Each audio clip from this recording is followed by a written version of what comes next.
Buenas tardes ya. Un gusto saludarlos a todos y a todas. Hartas caras conocidas. Muchas gracias al Colegio Médico por invitarme a también compartir en esta reflexión sobre la formación médica, que por supuesto que para nosotros como Ministerio de Salud es una clave importante de nuestras políticas en salud, en nuestra historia. Mucha parte de nuestra historia sanitaria también se ha construido desde las decisiones en torno a la formación médica. Felicitaciones por lo menos alcancé a escuchar las últimas partes de la presentación, muy buenas reflexiones que creo que están muy en sintonía también con los desafíos, las necesidades que tenemos como sector. No siendo especialista en formación, traje algunas ideas que me ayudó el doctor Rubio en su preparación, un poco para también contribuir a este debate y a esta construcción colectiva de una idea de qué es lo que necesitamos como formación médica hacia el futuro. Estoy tratando de cambiar la lámina. ¿El de abajo? Ah, era al revés de lo intuitivo. Bueno, como decía, la formación de personal en salud son políticas claves para enfrentar la disponibilidad y la desigual distribución de profesionales y de todo el personal en realidad en salud en nuestro país. Es un desafío que como ministerio nos pega fuerte, muchas veces, sobre todo para las zonas extremas, pero no solo las zonas extremas, sino también el sector público, que también tiene un déficit relativo, podríamos decir, en todo el país de profesionales, especialmente aquellos con más nivel de especialización.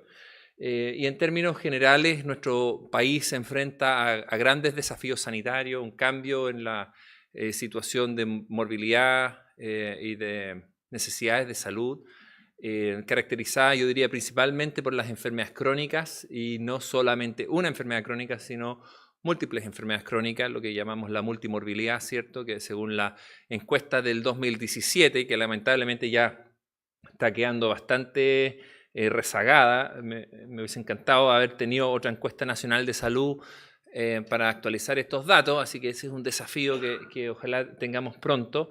2,5 millones de personas viven con 5 o más condiciones crónicas. Las condiciones crónicas que acompañan a las personas durante toda la vida y que generan una sobrecarga permanente al sistema sanitario. Es decir, estas son personas que van una vez al mes o cada 2 meses o cada 3 meses a recibir algún tipo de prestación de salud.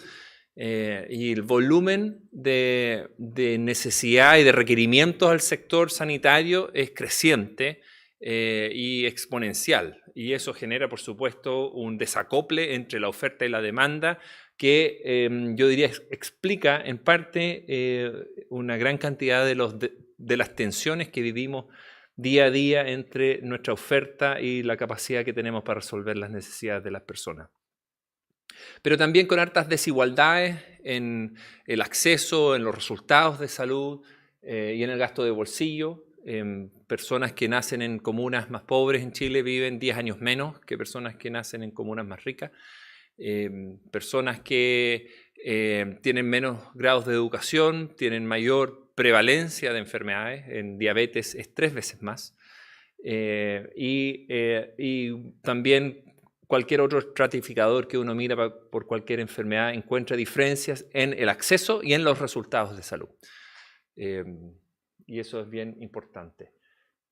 La seguridad sanitaria también es un desafío permanente. Estamos constantemente azotados por emergencias, desastres, terremotos, volcanes, pandemias y otras que hay que tener en cuenta en cómo pensamos y diseñamos nuestro sistema y nuestra formación profesional, y la dignidad en salud, que cada día adquiere una mayor relevancia, es decir, cómo las personas viven su experiencia en el sistema sanitario, cómo sienten que sus necesidades están siendo acogidas y resueltas, es cada vez más importante.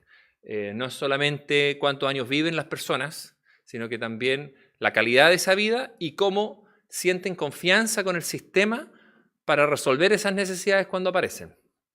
Esa confianza es quizás una de las brechas más grandes que tenemos en términos de la confianza que tienen las personas hacia las instituciones, y eso para nosotros es un desafío gigantesco. Otra vez. Ahora sí estoy apretando el correcto, pero...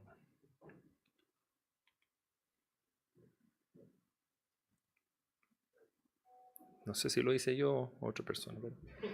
Vale, igual. Y entonces una pregunta fundamental. Este es un pequeño esquema de los determinantes sociales de la salud, ¿cierto? Y la pregunta es, para qué etapa del desarrollo de las enfermedades estamos formando a nuestros profesionales? Y claramente la respuesta es para la última etapa, la etapa en que ya las personas se caen del río y estamos rescatando a los enfermos en las etapas agudas de las enfermedades. Y nos cuesta harto no solamente formar, sino también hacer acciones en las etapas anteriores del curso natural de las enfermedades. Cuando las enfermedades están sometidas a presiones que llamamos factores de riesgo o determinantes, ahí tenemos menos herramientas como médicos para actuar. Sabemos menos cómo actuar sobre la pobreza, sobre determinantes que no tienen tanto que ver con nuestro actuar histórico, pero que sabemos por varios estudios que determinan mucho más el resultado final de esta cadena causal de la salud y de la enfermedad. Entonces, yo creo que una cosa que salta al tiro a la vista es la importancia de también mirar estrategias de formación que mejoran esta capacidad de actuar en las distintas etapas del desarrollo de la salud y de la enfermedad. Otra vez estoy un poquito complicado. No sé si alguien puede ayudarme con la lámina. Gracias. Bueno, un diagnóstico entonces de nuestra situación. La siguiente, porfa. En Chile hay más de 850.000 personas inscritas en el registro de prestadores individuales de la superintendencia. Ahí está la lista de estos distintos tipos de profesionales. Médicos, cirujanos, 70.000. Cirujanos dentistas, 35.000. Y la larga lista de otros profesionales que también son, y estamentos técnicos que también son parte de nuestro trabajo. La siguiente. Y la distribución, digamos, por región de este personal y la situación de la tasa o la proporción de médicos por 10.000 habitantes, actualmente 39,9, y un poco más, bastante mejor que en el año 2022, que era 33,3. Lo vamos a ver de nuevo en la siguiente lámina, con una distribución por regiones no tan diferente de lo que uno esperaría, quizás por población. Aysén obviamente tiene una mayor proporción por la baja población que tiene, pero la distribución es la que se puede ver ahí. Obviamente uno siempre quiere apuntar a una distribución lo más pareja posible, atendiendo ciertas realidades que pueden tener un poquito más de causal para tener más oferta, como el mismo caso de Aysén, por su dispersión geográfica y desafíos de lejanía. La siguiente, por favor. En la red pública de esos 850.000 personas del registro hay 330.000 trabajando en la red pública, ya sea en el nivel de servicios de salud y establecimiento o en el nivel de atención primaria municipal. Siendo con esto nuestra red pública de salud el primer empleador por lejos del país, y bastante feminizado el trabajo en salud además. La siguiente, por favor. Y en términos de la formación, tenemos aproximadamente 11.500 profesionales integrando actualmente el plan de destinación y formación en alguna de sus etapas. Hay aproximadamente un tercio en etapa de DF, destinación, un tercio en etapa de formación como especialista, para ser especialista, y un tercio en la etapa de PAO, de devolución obligatoria. Las cifras más específicas están ahí, pero a grandes rasgos es un tercio cada uno. La siguiente. Y la distribución a nivel nacional, por región, aquí vemos médicos generales y médicos especialistas, especialistas en rojo, por región, dividido de los que están trabajando en la red pública ahora, dividido por los que son beneficiarios de FONASA de cada una de esas regiones. Perdón, son servicios de salud, no son las regiones, son los 29 servicios de salud, y vemos cómo también hay una distribución con mayores desafíos en algunos lugares, sobre todo, por ejemplo, Arica, O'Higgins tiene una tasa más baja, Arauco, una zona especialmente rezagada, Chiloé, todavía con ciertos desafíos, también Iquique, Antofagasta, con ciertos desafíos de densidad de médicos especialistas. Ahora, un dato súper relevante es cómo hemos aumentado la disponibilidad de médicos especialistas, o sea, de médicos en total, en la red pública del año 2021 al año 2025. Es un salto muy importante, significativo, de 5,1 profesionales por 10.000 beneficiarios de FONASA, que a nosotros por lo menos nos marca una situación bien diferencial con respecto a lo que vivíamos anteriormente en términos de disponibilidad de médicos para nuestro país. La siguiente, por favor. Eso. Ahora, siendo así, todavía tenemos una brecha muy grande con respecto a los médicos por población entre la red pública y la red privada. Ustedes pueden ver ahí que el sector privado tiene 137 habitantes o personas afiliadas por médico versus el sector público que tiene 425 personas por médico en la misma red. La siguiente, por favor.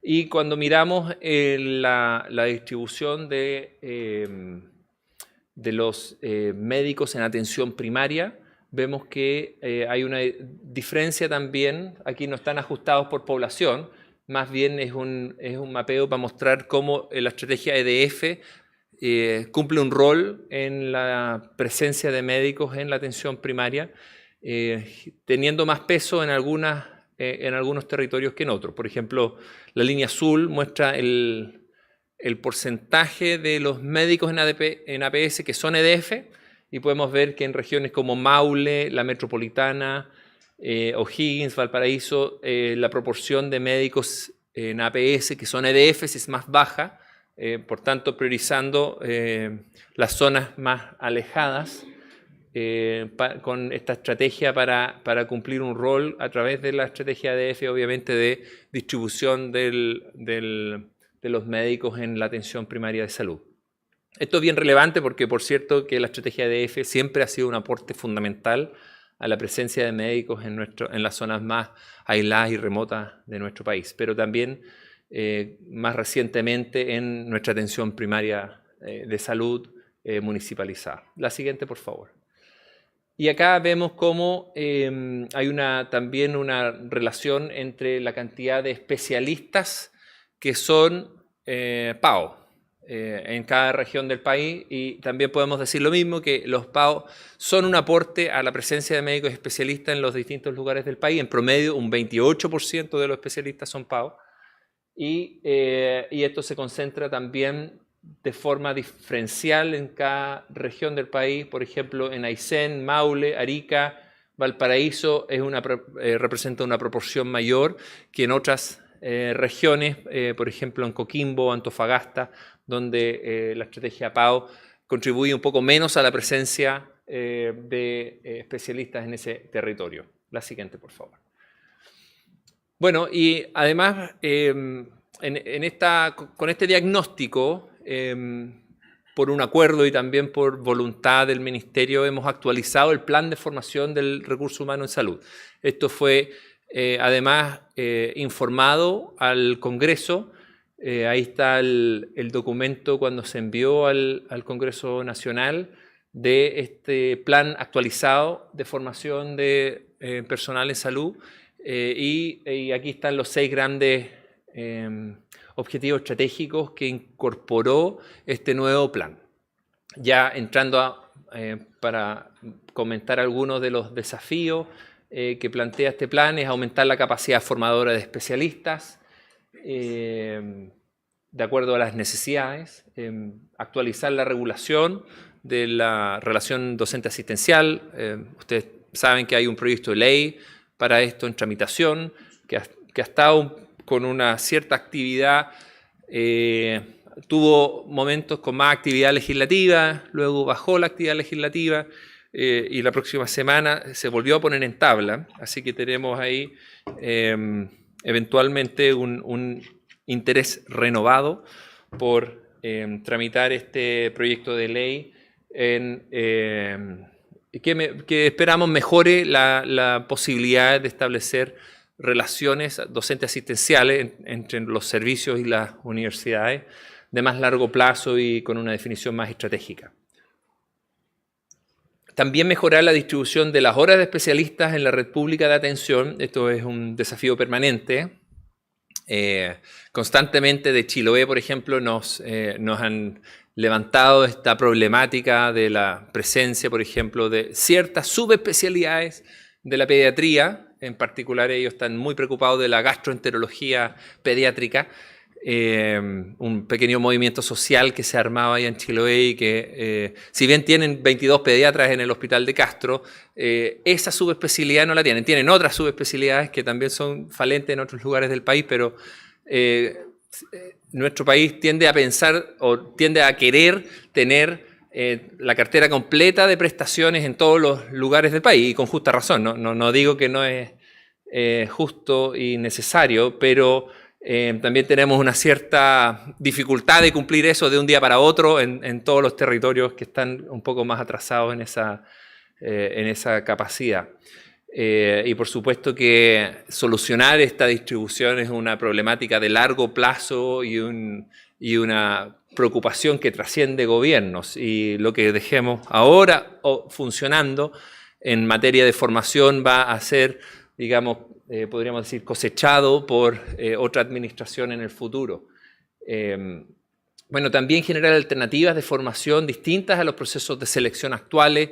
Esto es, yo sé que es materia de continuo debate de cómo hacemos los procesos de selección, de incorporación a los programas, a las distintas líneas de especialización, los CONES, los CONIS, la línea de EF propiamente tal. También optimizar procesos asociados a la estrategia de médicos EDF. Creo que la presentación abordaba varios elementos de ese desafío, y también disminuir el incumplimiento de los pagos asistenciales obligatorios, que también es un desafío que es especialmente relevante en ciertas especialidades y subespecialidades críticas, donde se genera una mayor, digamos, criticidad por el no cumplimiento del pago. Si bien el cumplimiento en general es bueno, o sea, nadie puede negar que hay un cumplimiento del periodo asistencial obligatorio, cuando no se cumple en cierta especialidad falente o crítica en una región, es mucho más doloroso para el sistema ese incumplimiento. Entonces ahí hay que también mirar ciertas estrategias de cómo subsanar esa brecha. La siguiente, por favor. Bueno, y aquí un pequeño zoom in a dos objetivos del plan. El mejorar la distribución de horas de especialistas en la red pública de atención con ciertas acciones que están definidas en el plan, como disminuir las exigencias para postulación a especialidades derivadas para profesionales en zonas extremas. Por ejemplo, acá estamos en conversaciones con la Universidad de Magallanes. No sé si hay alguien de la Universidad de Magallanes acá o quizás escuchando, pero la Universidad de Magallanes tiene el firme interés de crear, y ya lo tienen muy avanzado, la formación de ciertas especialidades en Magallanes. Va a ser una de las primeras zonas extremas en tener cupos para formación de especialistas, lo que nosotros valoramos muchísimo. Y en esa situación, para partir, sobre todo para partir, uno piensa cómo podemos asociar los criterios de postulación a esa especialización en ese lugar, que mejore las probabilidades de éxito y de retención de esos profesionales en la misma región. Y eso es algo que estamos conversando con la universidad justamente para analizar cómo podemos hacer eso. Eventualmente, yo, así como pensando en voz alta, cosa que no debería ser un subsecretario en general, porque después se lo cobran, pero uno pensaría que quizás médicos generales que están trabajando en el mismo hospital de Magallanes podrían tener una cierta priorización, ¿cierto?, para formarse en esos cupos de especialidad. Y eso mejoraría, o sea, automáticamente, porque uno inmediatamente descarta que sean personas que no tengan arraigo, que no tengan su vida construida, o que no conozcan el ambiente del hospital, que muchas veces puede ser para alguien que llega nuevo, adverso también y generar ciertas situaciones de tensión más complejas. Segundo, diseñar un conjunto de incentivos orientados a la captación y retención de especialistas en zonas desatendidas. Por supuesto, ese es un desafío no solamente en términos monetarios, sino que también, y quizás aún más importante en términos no monetarios, esos incentivos, por supuesto que las personas quieren hacer sus vidas también, ¿cierto? No solamente desarrollarse en la profesión que tienen, sino también en sus vidas personales y es importante trabajar intersectorialmente para mejorar esas condiciones de vida. Ahora yo estoy súper convencido de que Chile es un país que tiene mucho futuro en sus regiones. Cuando uno visita Iquique, Iquique es como otra ciudad de la que yo conocí hace 10 años. Es realmente una ciudad maravillosa. Lo mismo Chiloé, que está a punto de inaugurar 3 hospitales de paquete hermosos, más un puente que está en construcción, también va a ser un territorio totalmente diferente en muy poco tiempo más, y así uno va viendo en distintos lugares del país un desarrollo regional cada vez más atractivo y que yo creo que hace muy interesante pensar en hacer vida en esos lugares. 3, consignar la calidad de pago en el Registro Nacional de Prestadores Individuales. Eso es algo más fácil de hacer porque es una acción administrativa, y eliminar el requisito legal de desempeño previo en atención primaria para zonas desatendidas, que también es otra acción que podría mejorar esa problemática. El objetivo 6, disminuir el incumplimiento del pago asistencial obligatorio, por ejemplo, con acciones como seguimiento del cobro por incumplimiento, establecer la retención de impuestos en casos de incumplimiento y establecer como requisito para la acreditación institucional de establecimientos de salud públicos y privados la no contratación de médicos inhabilitados por incumplimiento del pago. Suenan un poco drásticas estas medidas, yo sé que quizás esta no es la mejor audiencia para decirlas, pero también hemos sondeado algunas otras ideas que son bien relevantes de seguir explorando. Llegan continuamente y el Colegio Médico participa en una mesa de traslados, ¿cierto? De búsquedas de permutas o trueques de una zona a otra de profesionales que tienen interés en moverse, y tiendo a pensar que ahí hay una oportunidad también de generar una ventana más estable de la posibilidad de movimiento de las personas entre regiones. Uno tiende a pensar PAU por PAU y de la misma especialidad idealmente, pero en realidad ese es un paradigma que se puede fácilmente flexibilizar, y uno puede cambiar un especialista, digamos, que está trabajando con un PAO, o 2 médicos generales por un PAO. O sea, se pueden dar traslados y trueques y movimientos entre regiones del país de distinta naturaleza, y a lo mejor ahí hay una oportunidad también que todavía no exploramos sistemáticamente para implementar, y quizás el Colegio Médico también pueda ser un aliado en ese tipo de movimientos, porque da harta pena, de verdad, cuando uno ve los casos de las personas que no cumplen y que terminamos aplicando lo que corresponde administrativamente de cobranzas y otras situaciones, da harta pena en realidad no poder acoger todas esas situaciones, porque son situaciones humanas comprensibles, pero que se encuentran con situaciones de fuerza mayor. La siguiente, por favor. Bueno, y hay muchos desafíos en términos generales de la fuerza laboral en Chile, desbalances entre el déficit y el superávit, desajustes entre la formación y los perfiles, la calidad de la educación, la mala distribución, la migración, por cierto, que es un desafío que tenemos que entender y también, digamos, prepararnos para enfrentar. Y las opciones individuales de las personas que son cada vez más, personas que optan también por calidad de vida, por sobre otras situaciones y también ha ido cambiando el perfil de esas opciones individuales en el tiempo.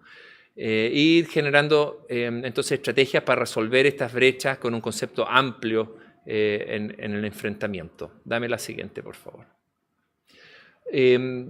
Quizá unas palabras sobre las competencias que requieren los médicos, y yo diría no solo los médicos, sino que todo el personal de salud idealmente debería tener estas competencias que son como más transversales, ¿cierto?, de nuestro quehacer. Lo primero, el trabajo en equipo. Cada vez más, a propósito de esto de la solución de los problemas de salud río arriba en la cadena causal de la historia natural de las enfermedades, el trabajo en equipo se hace cada vez más crucial para enfrentar las necesidades de la salud de las personas. Y en nuestra formación habitualmente compartimos con personas que tienen nuestra misma mapa de formación y cultural. Entonces estamos formados en la carrera en un ambiente poco diverso en ese sentido, y después cuando nos enfrentamos en una realidad de desempeño laboral con una mucho mayor diversidad profesional y estamental, nos cuesta un poco más desempeñarnos efectivamente en esos ambientes, y ahí entonces desde la formación es importante generar esas capacidades de trabajo en equipo e interdisciplinario. Segundo, lo mismo que decíamos, la capacidad de actuar río arriba, de cómo poder enfrentar y tener más competencias y herramientas para anticipar el daño y promover la salud, y no solamente atender la enfermedad. Ser expertos en los médicos generales, esperamos que sean sobre todo los médicos generalistas, incluyendo los médicos de familia y otros con una vocación más generalista, deben ser más expertos en lo frecuente, en todas las causas frecuentes que generan enfermedad y daño en la salud, independientes si hoy día a lo mejor son consideradas nichos de especialidad. Si es una causa frecuente, debe ser algo que sin lugar a duda maneje el médico generalista. Y ese también es un criterio que aparece en Alma Ata, es decir, cuando se formula la declaración de Alma Ata y se habla de atención primaria, se dice que en realidad en atención primaria tiene que estar lo que es más frecuente como necesidad de salud de la población. A veces las divisiones tecnológicas o fisiológicas que hacemos nos hacen pensar que ciertas cosas no deberían estar en la atención primaria porque son resortes de especialidad, pero si aplicamos este criterio de frecuencia, en realidad nos vamos a dar cuenta que hay ciertas tecnologías o ciertas prestaciones de salud que vale más la pena poner en manos de los generalistas. El trato digno y humanizado, por supuesto, no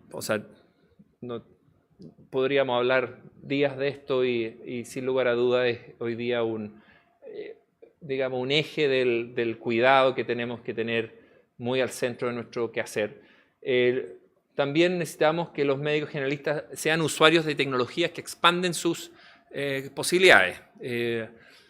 Si antiguamente las tecnologías de la medicina eran el fonendoscopio, el bajalengua, el Harrison en el bolsillo, hoy día esas tecnologías, por supuesto que son más digitales, son otras tecnologías y yo me imagino que todos los días se está cambiando además. O sea, yo me imagino que en el celular hay distintas aplicaciones que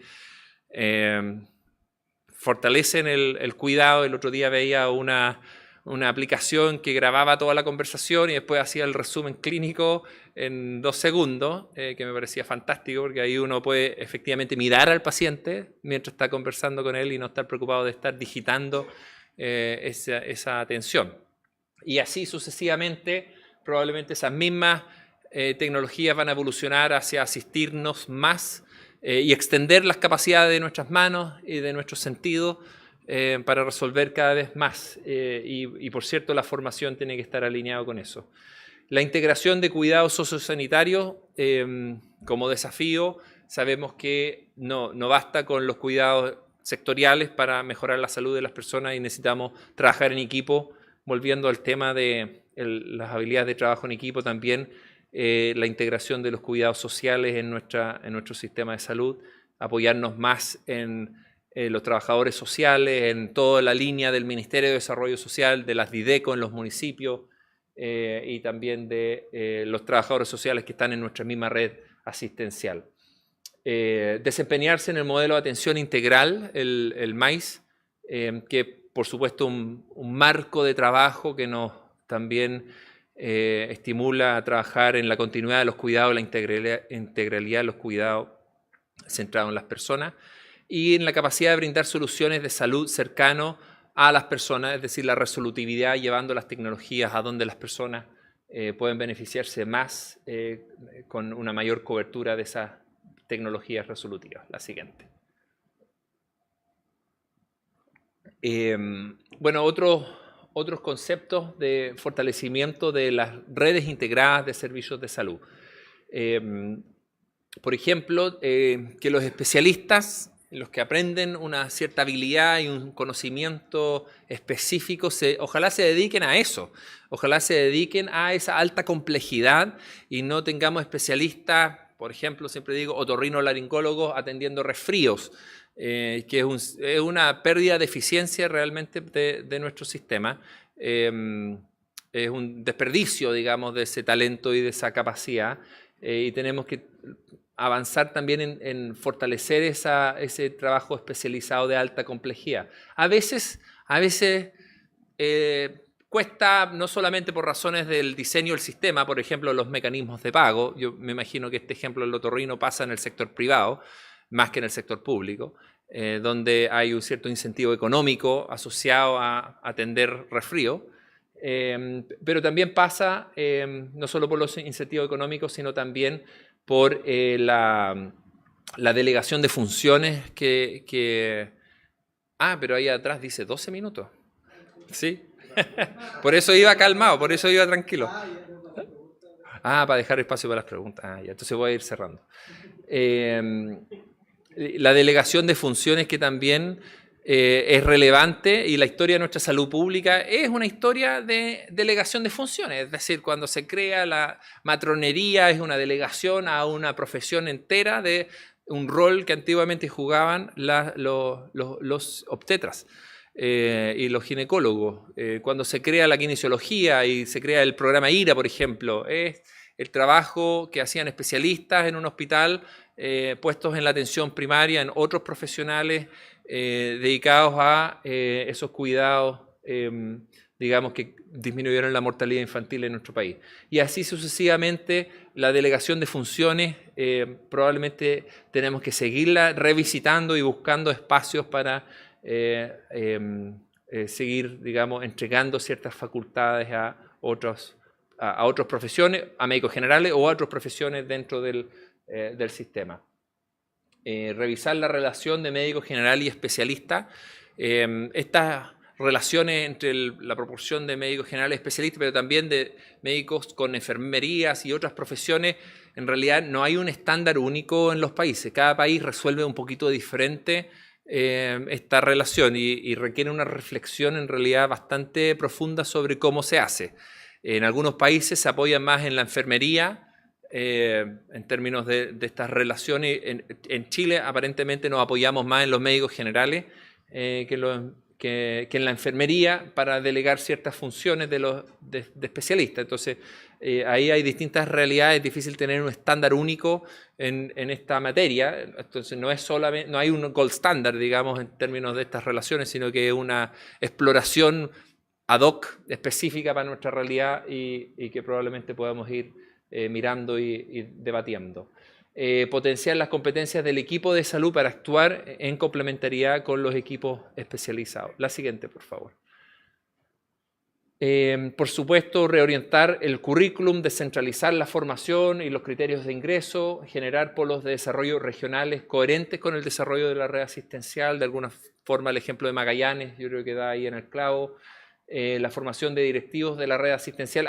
Y no solo Magallanes, sino también en Chiloé, a propósito de Chiloé, que creo que está creando la Universidad de los Lagos la carrera en la provincia, lo que es una muy buena noticia para la provincia, la formación de médicos en Chiloé.